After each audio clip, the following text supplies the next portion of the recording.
देखो मैथ्स में बहुत सी बेसिक्स होते हैं गर्ल्स को जो हाई स्कूल इंटर में पहुंच जाती हैं, और बॉयज़ भी होते हैं बहुत से, उनकी मैथ्स वीक होती है। फिज़िक्स में भी दिक्कत पड़ती है और कई जगह भी बच्चों को दिक्कत होती है मैथ्स में। तो कुछ छोटी छोटी चीज़ें हैं वो बीच बीच में फंस जाती हैं, वो दिक्कत करती हैं। जैसे मैथ में कभी भी आप इस तरह से जैसे लिखा हो 5 × 0 या 160 × 0, मतलब कोई भी नंबर है उसके बाद ये इंटू यानी कि मल्टीप्लाई का निशान लगाए और आगे ज़ीरो लिखा है, तो ठीक है, तो हमेशा आंसर ज़ीरो आता है। ठीक है। इसके अलावा दूसरी चीज़, कोई भी नंबर है 1121 × 1, कोई भी नंबर है तो 1121 × 1, तो यहाँ पे वही नंबर आ जाएगा, क्योंकि 1 से कोई भी नंबर 1 मल्टीप्लाई होता है तो वही नंबर आ जाता है। ठीक है। एक बात ये याद रखिए कि कोई भी नंबर 0 से मल्टीप्लाई होता है तो आंसर 0 आ जाता है, कोई नंबर 1 से मल्टीप्लाई होता है तो आंसर वो नंबर आ जाता है। ठीक है। जैसे 500 को अगर हम 1 से मल्टीप्लाई करें तो 500 ही आएगा, या 1 को 600 से मल्टीप्लाई करें तो 600 ही आएगा, क्यों, 1 से मल्टीप्लाई हो रहा है तो वही नंबर आ जाएगा। ठीक है। इसी तरह कोई नंबर 0 से मल्टीप्लाई हो या 0 से कोई नंबर मल्टीप्लाई हो, 1890 0 × 1890, तो आंसर 0 ही आएगा। ठीक, एक बात ये हो गई।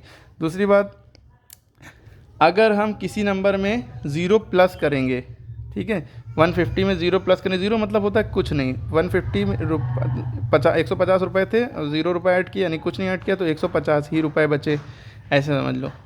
ठीक है। और जब हम 0 से मल्टीप्लाई करते हैं यानी कि ये जो कुछ नहीं है, ये तो मतलब एक गड्ढा होता है, ये तो डूबा ही हुआ है, सबको ले डूबता है। मल्टीप्लाई के केस में ये गड्ढा बन जाता है कि हम तो डूबे हैं सनम, तुमको भी ले डूबेंगे, और तुमको भी और तुम सबको। ठीक है। तो लेकिन जब ज़ीरो जब एडिशन में होता है या सब्ट्रैक्शन में होता है तो कोई फ़र्क नहीं पड़ता है, मतलब कुछ उखाड़ नहीं पाएगा ये ज़ीरो। जैसे 1689, इसमें से अगर हम 0 घटाएं तो मतलब ये है कि 1689 में से कुछ ना घटाओ, तो क्या बचेगा, यही नंबर बचेगा, 1689 ही बचेगा, मतलब कुछ नहीं घटाया, मतलब कुछ नहीं उखाड़ पाया, कुछ नहीं माइनस हुआ या कुछ नहीं सब्ट्रैक्ट हुआ, या इन दोनों का डिफरेंस।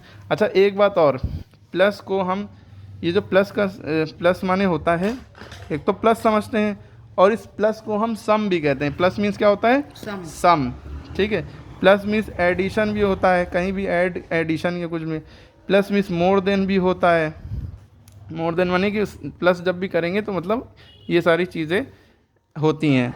अगर कभी डिफरेंस लिखा हो मैथ में, डिफरेंस करो, किसी भी चीज़ का फ़र्क निकालो, तो डिफरेंस जब भी लिखा हो तो समझ लो हमें क्या करना है, माइनस करना है। क्या करना है, माइनस। माइनस यानी कि सब्ट्रैक्ट। ठीक है। तो डिफरेंस माने भी माइनस और डिफरेंस माने भी माइनस, सब्ट्रैक्ट माने भी माइनस। ठीक है। एक बात, ये छोटी छोटी बातें हो गई। इसके अलावा जैसे आपको कभी जैसे 60 लिखा है, 60 की पावर, या मान लो लिखा है 4 की पावर 2 लिखी है, इसको पढ़ते हैं 4 का स्क्वायर। क्या पढ़ते हैं, 4 स्क्वायर, है ना।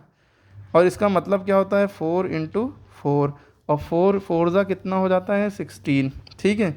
मतलब 4 × 4 मतलब 4 4 16, यानी कि उसी का टेबल उतनी ही बार पढ़ो। इसी तरह 8 की पावर अगर 2 लिखा है तो इसका मतलब क्या होगा, 8 का स्क्वायर इसको पढ़ेंगे, और 8 × 8, 8 8 64। इसी तरह अगर मैथ में कोई नंबर लिखा है जैसे 5, इसकी पावर लिखी है, मान लो 2 लिखा है, 2 की पावर, ये पावर मतलब जो ऊपर लगा होता है छोटा सा, इसको वैसे तो सुपर स्क्रिप्ट पढ़ते हैं। जैसे आप लोग केमिस्ट्री में पढ़ते होंगे, पानी को केमिस्ट्री में कहते हैं H2O, वाटर, वाटर है ये, है ना। तो ये जो होता है इसको पढ़ते हैं सब स्क्रिप्ट, ये जो छोटा सा 2 नीचे वाला है इसको पढ़ेंगे सब स्क्रिप्ट। ठीक। और ये जो पावर होती है, जो छोटी सी पावर किसी नंबर के ऊपर लगी होती है, इसको पढ़ते हैं सुपर स्क्रिप्ट। क्या, सुपर स्क्रिप्ट। ठीक है। और ये 4 का स्क्वायर, इसको ऐसे भी पढ़ सकते हैं 4 का स्क्वायर, लेकिन अगर हम इसको मैथ्स में जनरली पढ़ेंगे तो ये नहीं पढ़ेंगे, और केमिस्ट्री में जनरली ये कह सकते हैं पढ़ते नहीं है, हम जल्दी से ऐसे पढ़ते हैं H2O। इसी तरह इसको 2 का सुपर स्क्रिप्ट नहीं पढ़ेंगे, 2 का क्यूब पढ़ेंगे, 2 क्यूब। ठीक। और इसका मतलब क्या होता है, 2 × 2 × 2, मतलब इंटू माने मल्टीप्लाई। ठीक है। यानी कि 2 की पावर 3 है तो 2 को 3 बार मल्टीप्लाई, 2 2 4, 4 2 8। ठीक है। इसी तरह अगर कोई नंबर है, मान लिए 4 का क्यूब लिखा है, क्या लिखा है, 4 का क्यूब, इसका मतलब होता है 4 को 3 बार मल्टीप्लाई करो, 4 × 4 × 4, तो इसका मतलब हो गया 4 4 द 16 और 16 4 द 64। क्लियर हो गई बात, ये बेस है। तो ज़रूरी नहीं है छोटे छोटे नंबर हो, जैसे लिख दिया 12 की पावर 2, तो 12 की पावर 2 का मतलब भी क्या है कि जितनी पावर है उसको, उस नंबर को उतनी बार मल्टीप्लाई करो जिसके ऊपर उतनी पावर लिखी है। 12 के ऊपर 2 पावर लिखी है तो 12 को 2 बार मल्टीप्लाई करो। और 12 को 12 इसको पढ़ेंगे क्या, 12 का स्क्वायर, ठीक है। और 12 12 था 144 होता है, आपको ये भी याद होना चाहिए। या आपको नहीं याद है तो अगर आपको इसका टेबल नहीं याद है, लोग सोचते हैं 12 10 20 तक टेबल ख़त्म हो जाता है, ऐसा नहीं है। टेबल 100 तक भी होते हैं, इन्फाइनाइट तक भी होते हैं, ठीक है। तो मतलब इसका क्या है 12 इंटू 12 का, कि 12 को 12 से मल्टीप्लाई करो। कैसे करेंगे, 2 2 द 4, 2 1 द 2, ये वाला निशान ये वाले नंबर के नीचे उतारते हैं। 1 2 द 2, 1 1 द 1, 2 2 4, ये 144 हो गया, ठीक है। अब इसी तरह अगर क्यूब होता है, जैसे 12 का क्यूब होता, तब कैसे करते, 12 की पावर 3, इसका मतलब हो गया भाई 12 इंटू 12 इंटू 12, ठीक है। कभी भी मैथ के सवाल करते के बीच करने के टाइम, या कोई भी फिजिक्स में कहीं भी हो, आप इस तरह की चीज़ें आती हैं बीच में, अटका देती हैं बच्चों को। तो क्या करना भाई, आपको पता है या तो 12 12 था 144, आपको याद हो 12 का स्क्वायर 144 होता है ऐसे, या तो आप इसको भी ऐसे करिए, 12 को 12 से मल्टीप्लाई किया आपने पहले, 144 आया, तो इन दोनों की जगह पे आपने क्या लिखा 144, फिर आगे 12 है तो फिर इंटू 12 किया। अब 144 को फिर से 12 से मल्टीप्लाई करो, वरना याद कर लो क्यूब्स, ठीक है। 2 4 द 8, 2 4 द 8, 2 1 द 2, अब 1 4 द 4, 1 4 द 4, 1 1 द 1, 8 8 4 12 का 2, हंसी लगा 1 4 3 7, 1 7 2 8, ठीक है। तो यहाँ तक समझ में आ गया। अब बात आती है कि भाई अभी तक के हमने पावर 2 लिखी हुई देखी, पावर 3 लिखी हुई देखी। अब मान लो कोई नंबर है, जैसे मान लो 2 है, 2 के पावर अब 4 लगी हुई है, क्या लगी है 4, तो इसको क्या पढ़ेंगे 2 रेज टू द पावर 4, 2 की पावर 4 भी पढ़ सकते हैं, या 2 रेज्ड टू द पावर 4। और इसका मतलब क्या है भाई, 2 की पावर 4 है ना, 2 को 4 बार मल्टीप्लाई कर दो, 2 इंटू 2 इंटू 2 इंटू 2, ठीक है। तो 2 2 द 4, 4 2 द 8, 8 2 द 16, ठीक है। आंसर आ गया 16, ठीक है। कैसे किया ये समझ में आ गया होगा। इसके अलावा बहुत सारी बातें हैं, किसी की पावर जैसे 2 की पावर 5 लिखा है, नहीं छोटे छोटे नंबर बता रहे हैं, बड़े बड़े 100 की पावर मान लो 100 का स्क्वायर लिखा है। अब इसका मतलब भी क्या है 100 इंटू 100, 100 को 2 बार मल्टीप्लाई करो, ठीक है। अच्छा, जब भी इस तरह के बड़े बड़े नंबर मल्टीप्लाई होते हैं तो जैसे यहाँ पे जीरो गिन लो, कितने हैं, कितने जीरो हैं 2 और 2 4, कितने जीरो हैं 4 जीरो, 1 2 3 4 जीरो लगा लिए। यहाँ पे जो भी नंबर हो इन दोनों को मल्टीप्लाई कर लो, क्योंकि बीच में मल्टीप्लाई है, 1 1 द 1, तो ये आंसर हो गया। मान लो कि लिखा होता भाई 200 का स्क्वायर, ये लिखा है मान लो, ठीक है। या 200 का पहले स्क्वायर कर लेते हैं, तो 200 का स्क्वायर मतलब 200 को 2 बार मल्टीप्लाई करो। इसका 1 2 3 4 जीरो है, 1 2 3 4 जीरो, टोटल जीरो लिख लिए, 2 2 द 4 लिख दिया, इतना आसानी से हो गया, ठीक है। और इसको पढ़ेंगे क्या 40,000। मैथ में क्या होता है 1 2 3, 3 नंबर से पहले कॉमा लगा लेते हैं, ठीक है। और इसके बाद अगर कोई और भी बचता तो उसमें 2 नंबरों के बाद कॉमा, पहले कॉमा, फिर 2 नंबरों के पहले 3 2 2 2, ये चलता है इंडियन सिस्टम। इंटरनेशनल सिस्टम में 3 3 के बाद कॉमा लगाते हैं, ठीक है। इसी तरह अगर जैसे मान लो 10 की पावर या 100 की पावर 3 लिखा है, 100 की पावर 3, इसका मतलब हो गया 100 को 3 बार मल्टीप्लाई करो, 100 को 3 बार मल्टीप्लाई करो, मतलब कोई भी नंबर हो जितनी पावर हो उसको उतनी बार मल्टीप्लाई कर दो। अब टोटल जीरो गिन लो, 1 2 3 4 5 6, 1 2 3 4 5 6, 1 1 द 1, फिर 1 1 द 1, तो यही आ गया। अब 1 2 3 नंबर से पहले कॉमा, फिर 1 2 नंबर से पहले कॉमा, तो 1 10 100 1000 10,000 लाख 10 लाख, इसको क्या पढ़ेंगे 10 लाख, और ये 1 मिलियन के बराबर होता है। मैथ्स में आपको पता होना चाहिए 10 लाख जो होता है ये 1 मिलियन के बराबर होता है ना। और 100 लाख 10 मिलियन के बराबर होता है, ठीक है। यानी कि 10 मिलियन में 100 लाख होते हैं। 1000 लाख है ना, 1000 लाख 100 मिलियन के बराबर होता है, ठीक है, ठीक है। 1 मिलियन में 10 लाख, 10 मिलियन में 100 लाख, और इसी 100 लाख को 1 करोड़ भी कहते हैं, क्योंकि ये जो मिलियन होता है ये अमेरिका वगैरह में चलता है। इंडिया में जो है हम लोग लाख करोड़ ये सब यूज़ करते हैं। तो दुनिया की सबसे बड़ी गिनती होती है महाशंख, क्या होती है महाशंख, इसके बाद गिनती ख़त्म हो जाती है, ठीक है, महाशंख, ठीक है। लाख करोड़ अरब खरब, इसी के बाद आगे आता पदम, बीच में आता है, आपने सुना ही नहीं होगा, थोड़ा सा गंदा नाम है पदम। लेकिन सबसे आखिरी में आता है महाशंख, ठीक है। पतंग के जस्ट बाद नहीं, बहुत बाद आता है, ठीक है। तो अभी हमने ये बताई बात कि 10 लाख 1 मिलियन के बराबर होता है और 100 लाख 10 मिलियन के बराबर होता है, यानी कि 1 करोड़ जो है 10 मिलियन के बराबर, क्योंकि 100 लाख में 1 करोड़ भी तो होता है ना। तो 1000 लाख 100 मिलियन के बराबर। अब देखो यहाँ पे एक चीज़ देख लो, फिर से समझ लो। 1 मिलियन में 10 लाख हो गए, 10 मिलियन में 1 करोड़ हो गए, 100 मिलियन में 10 करोड़ हो गए, 10 करोड़ 100 मिलियन के बराबर होते हैं। और 1000 मिलियन में 100 करोड़ होंगे और 100 करोड़ 1 बिलियन के बराबर होता है। Billion, billion BILLION, billion, zillion, नहीं बिलियन, ट्रिलियन, जिलियन, बहुत सारे होते हैं, इतना ज़्यादा ना घुसो, कोर्स में भी नहीं है, ठीक है। तो 1000 मिलियन में 100 करोड़ होते हैं और 100 करोड़ 1 बिलियन के बराबर। तो 1 बिलियन में 100 करोड़, 1 मिलियन में 10 लाख, इतना फ़र्क है। 1 बिलियन में, ये बात में कंफ्यूज ना होना, 1 बिलियन जो है यानी 1 बिल्ली, एक बिल्ली कितने करोड़ की है? 100 करोड़ की, इतनी महंगी बिल्ली है ना। और एक मिली 10 लाख का है, ठीक है। मिली किसी के कुत्ते का नाम समझ लो, ठीक है। ठीक है, 1 मिलियन 10 लाख, 1 बिलियन 100 करोड़, ठीक है। क्लियर हो गई बात, ये कॉन्सेप्ट थे। और उसके बाद जो है बच्चों को दिक्कत होती है कुछ फार्मूलों में, कि फार्मूले नहीं आते हैं बच्चों को, उससे बहुत दिक्कत होती है। जैसे आप देखते होंगे कि भाई जैसे ये स्क्वायर है, स्क्वायर किसे कहते हैं? चौकोर डिब्बे को जिसकी सारी साइडें बराबर हों, इसीलिए इनका नाम लेंथ ब्रेथ नहीं होता, क्योंकि सारी साइडें, यानी कि लेंथ अगर ये लंबाई लें तो ये चौड़ाई है, तो लंबाई चौड़ाई दोनों बराबर होंगी, तो इनका नाम ही साइड ही रख दिया जाता है कि साइड। अच्छा, साइड का दूसरा नाम एज भी होता है, एज मीन्स किनारा, ठीक है।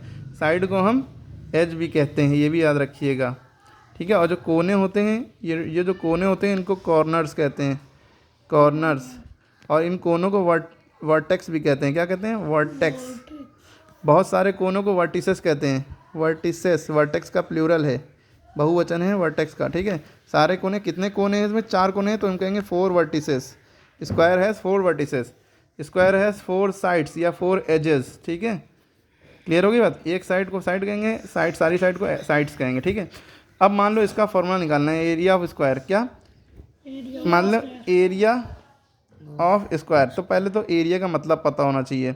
एरिया का मतलब क्या होता है भाई? इसके अंदर कितनी जगह है, यानी कि अगर हम इस पूरे पेज का एरिया निकालें तो ये इस पेज में कितने शब्द आ जाएंगे या कितने डॉट आ जाएंगे या कुछ भी कह लो, इस पेज में कितना क्या है, मतलब पूरा ये पेज जो है आपका एरिया है। तो एरिया क्या होगा? एरिया ऑफ स्क्वायर का फॉर्मूला होता है कि भाई ये साइड और ये साइड को बस मल्टीप्लाई कर दो, तो इसका फॉर्मूला हो जाता है साइड इंटू साइड। एक्चुअल में क्या होता है? साइड स्क्वायर फॉर्मूला होता है, साइड स्क्वायर।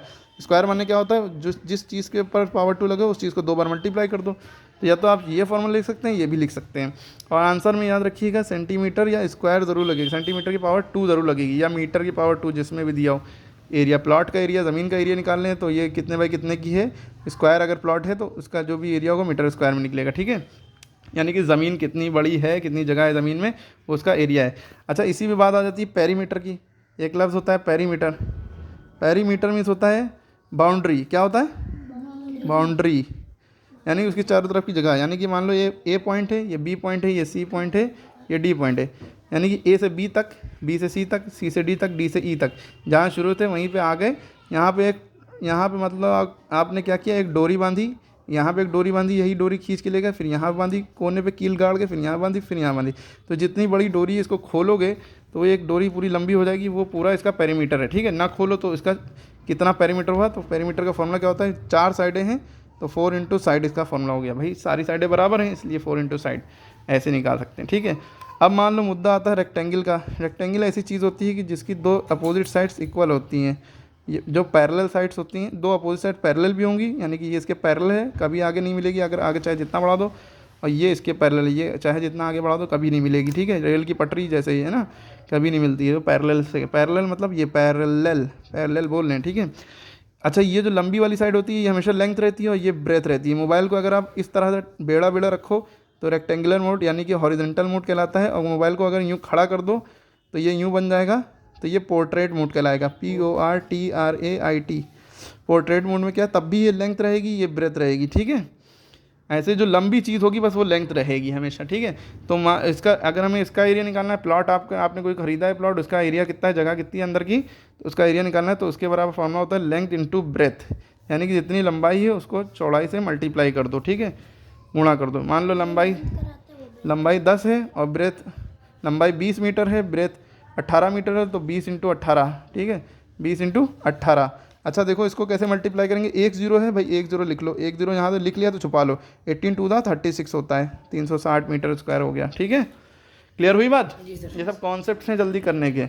इसके बाद मान लो पेरीमीटर निकालना होता है, पेरीमीटर माने हमने बताया बाउंड्री होती है या घेरा समझ लो। फेंसिंग लफ्ज़ याद रखना, फेंसिंग या फेंस में होता है घेरा। अगर आपको अपने प्लॉट के चारों तरफ घेरा बांधना है डोरी से या कैसे भी दीवार उठानी है, चारों तरफ बाउंड्री उठानी है, तो कितना वो लगेगा, कितने गुम्मे लगेंगे, वो गुम्मे की बात तो अलग, कितनी लंबाई होगी, चौड़ाई उसकी होगी, बाउंड्री खींचेगी, वो पेरीमीटर होता है। इसका फॉर्मूला होता है भाई 1 और 2, 2 लेंथ है 12 हो गया, और 1 और 2, 2 ब्रेथ हैं प्लस 2 ब्रेथ। या तो आप ये फॉर्मूला लिखो या आप 2 दोनों में से कॉमन ले लो, 12 प्लस बी फॉर्मूला लिख दो, यानी कि लेंथ प्लस ब्रेथ करो, फिर जो आंसर है उसको 2 से मल्टीप्लाई कर दो, ठीक है। क्लियर हुई बात? जैसे आपने लेंथ मान लो ली थी 20 और ब्रेथ ली थी 18, तो लंबाई 20 होगी, चौड़ाई 18 हो गई, 20 इंटू 18, 20 प्लस 18 कितना हो गया, 38 है ना, 38 इंटू 2, यहाँ ब्रैकेट और नंबर के बीच में मल्टीप्लाई छुपा होता है, और 2 8 16, 2 3 6 7, 76। और यहाँ पे क्योंकि पेरीमीटर निकाल लें, एरिया तो निकाल लें, तो यहाँ पे मीटर आएगा, स्क्वायर नहीं लगेगा। अगर मीटर में दिया, सेंटीमीटर दिया तो सेंटीमीटर लिखेंगे, स्क्वायर नहीं लगाएंगे, पावर 2 नहीं लगाएंगे, वो सिर्फ एरिया में निकालते हैं, जब एरिया निकालते हैं, एरिया। क्लियर हो गई बात? किसी को डाउट है? अब देखिए जैसे ये स्क्वायर था, स्क्वायर से हमेशा याद रखिए क्यूब बनता है, ये स्क्वायर है, क्यूब है ना, 2 स्क्वायर के अंदर हमने स्क्वायर यूँ करके बनाया, और ये इसको इससे मिला दिया, इसको इससे मिला दिया, इसको इससे मिला दिया, इसको ये बन जाता है क्यूब। आइस क्यूब, बर्फ़ का क्यूब आपने फ्रिज में देखा होगा रखा होता है, या पासे को इंग्लिश में डाइस कहते हैं ना जी सर, तो डाइस, ठीक है, ये पासा हो गया, उसमें भी सारी साइडें बराबर होंगी। इसका अगर वॉल्यूम निकालेंगे तो इसका वॉल्यूम माने होता है अंदर की जगह, इसका वॉल्यूम अगर निकालेंगे तो वॉल्यूम का फॉर्मूला होता है साइड का क्यूब। एरिया में क्या होता था, साइड का स्क्वायर, यानी कि side into side, area of square. लेकिन वॉल्यूम अगर निकालेंगे क्यूब का, इसका फॉर्मूला हो जाएगा साइड इंटू साइड, यानी कि इसको हम लिख सकते हैं साइड का क्यूब या एज का क्यूब, ठीक है। इसका सरफेस एरिया निकालते हैं, अगर सरफेस एरिया का फॉर्मूला होता है 6 इंटू साइड स्क्वायर। इसी तरह बहुत सारे फॉर्मूले होते हैं। अगर हम इसमें आ जाएँ रेक्टेंगल में, रेक्टेंगल से क्या बनता है, क्यूबाइड बनता है। भाई ये रेक्टेंगल था हमारा, है ना, इसी रेक्टेंगल के अंदर एक और रेक्टेंगल हमने बना दिया, नहीं है? अच्छा इसको हम साफ साफ नीचे बना देते हैं, ये रेक्टेंगल है, इसमें एक और रेक्टेंगल हमने बना दिया, इसको इससे मिला दिया, इसको इससे, ये लेंथ हो गई, ये ब्रेथ होती है, ये हाइट हो गई। जैसे माची से डिब्बा आपने देखा होगा, ऐसे ही होता है ना, तो ये क्यूबॉइड कहलाएगा। क्या कहलाएगा? क्यूबॉइड। क्यूबॉइड का वॉल्यूम अगर निकालना है तो तीनों चीज़ों को मल्टीप्लाई कर दो, length into breadth into height, ठीक है। और अगर वाला फॉर्मूला निकालना है सरफेस एरिया इसका, यानी कि इसके ऊपर कितना कपड़ा चढ़ाएं, कितना पेंट करें ये, तो उसका फॉर्मूला आ जाता है 2LB plus BH plus HL, ठीक है। LB मतलब length into breadth, B into H into L, है ना, मल्टीप्लाई छुपा है सबके बीच, ठीक है। तो बहुत सारी चीज़ें हैं, बहुत बड़ी वीडियो हो जाएगी, सठिया जाएंगे बच्चे, इसलिए इतना ही देखिए, सॉरी कहने के लिए। इसको शेयर करें, सब्सक्राइब करें, लाइक करें।